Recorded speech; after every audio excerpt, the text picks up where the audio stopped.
عذاب دے. وہ کہتا ایک بار جھک کر تو دیکھ, میری بارگاہ میں آ کر تو دیکھ, آنسو کا ٹوکن بہا کر تو دیکھ.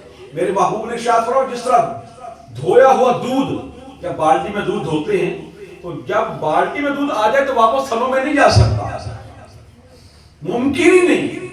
فرمایا جس طرح دھویا ہوا دودھ واپس تھنوں میں نہیں جا سکتا, اسی طرح اللہ کے خوف سے جس کے آنسو نکل جائیں وہ بندہ دوزخ میں کبھی نہیں جا سکتا. میرے رب نے ایک مرتبہ فرشتوں سے پوچھا ایک بندے کے 4 آنسو نکلے, فرمایا فرشتوں بتاؤ اس بندے کا اجر کیا ہے؟ فرشتوں نے اس کی مولا تیری رضا. فرمایا اس سے بھی بڑا انعام. اس کی مولا جنت. فرمایا اس سے بڑا انعام. اس کی مولا بخشش. فرمایا اس سے بڑا انعام. اب دیکھو اللہ کی رضا بخشش جنت کتنے بڑے انعام ہے. لیکن اللہ فرماتا ہے جو میرے خوف سے روتا ہے, جس کے آنسو میری محبت میرے خوف سے نکلتے ہیں, اس کا اجر اس سے بھی زیادہ ہے. وہ کیا؟ فرمایا بخشش جنت میری رضا, اس سے بڑا انعام کیا ہے؟ وہ تمہارے رب کا دیدار. جس کی آنسو میرے خوف سے نکل جائیں میں اسے اپنا دیدار کرواتا ہوں. خوش نصیبی اتنی کرم نوازی ہے کہ اللہ پاک کی محبت پہ رونے والی آنکھ, اللہ کے خوف سے رونے والی آنکھ, وہ کبھی دوزخ میں نہیں جائے گی. تو لہذا اللہ پاک ہمیں جو توفیق عطا فرمائے کہ آج کی رات ہم اللہ کی بارگاہ میں سچے دل سے توبہ کریں. دیکھیے سچ بولنا, رزق حلال کمانا, نماز ادا کرنا, وعدہ پورا کرنا, والدین کی خدمت کرنا, یہ وہ صفات ہے کہ جو بندے کے ظاہر تو کیا بندے کے باطن کو بھی نور عطا کرتی ہے. سچ بولنا کتنی بڑی خوبی ہے. حضرت جنید بغدادی رحمۃ اللہ تعالی نے, ان کے پاس لوگ آئے حضور کہہ ساری بارش نہیں ہو رہی, آپ دعا کیجیے, اللہ کے ولی ہیں آپ, دعا کریں کہ بارش ہو جائے.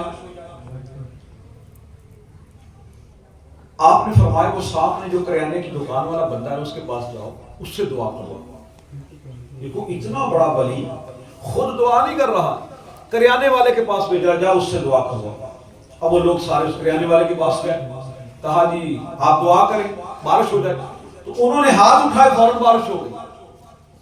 تو لوگ حضرت جنید بغدادی کے پاس آئے کہ حضور آپ اتنے بڑے ولی ہیں کہ آپ کی ولایت مشہور ہے, لیکن آپ نے اس سے دعا کروانے کا کیوں کہا؟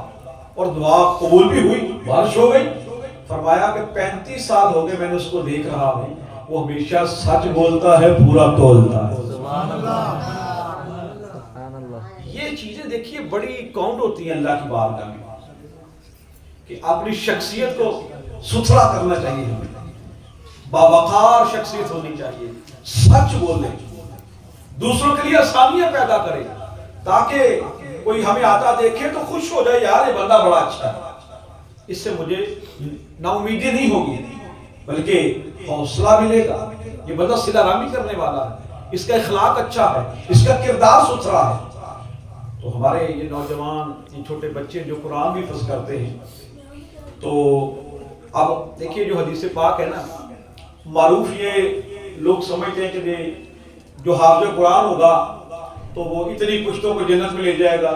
اصل میں یہ جو بات ہے کہ حدیث پاک کا جو مفہوم ہے نا, کہ 10 ایسے افراد جن پر جہنم واجب ہو چکا ہو, فائنل ڈکلیئر ہو گیا کہ یہ دوستی ہے, نا میں بات بولنے گا, اعلان ہو گیا یہ دوستی ہے, پکڑو دوزخ میں پھینک دو. حافظ قرآن کو ان 10 کی شفاعت کی اجازت مل جائے گی کہ 10 بندے چھڑا لے, جنت میں داخل کر لیں. لیکن یہاں ایک جو بات ہے, فرمایا کون سا حافظ قرآن, کون سا حافظ قرآن؟ وہ حافظ قرآن نہیں جس نے قرآن تو پڑھا لیکن قرآن اس کو آتا ہی نہیں. کتنے ایسے حافظ قرآن. میں ایک جگہ میں تقریر پہ گیا تو وہاں ایک حافظ صاحب بیٹھے تھے, میں نے کہا جی تقریر کریں, تلاوت کریں. کہتا جی مجھے آتی نہیں. حافظ قرآن لڑکا یہ کہہ رہا ہے, کہتا جی میں نے حفظ کے بعد نا وہ موبائلوں کی شاپ بنا لی, میں ادھر مصروف ہو گیا, میں نے کبھی مصلی بھی نہیں سنایا تو مجھے تو قرآن آتا ہی نہیں. اب سوچیے آپ جو قرآن پڑھ کے دنیا کے کاموں میں لگ جائے، قرآن کو بھول گئے، ایسا حافظ قرآن تو خود پھنس جائے گا۔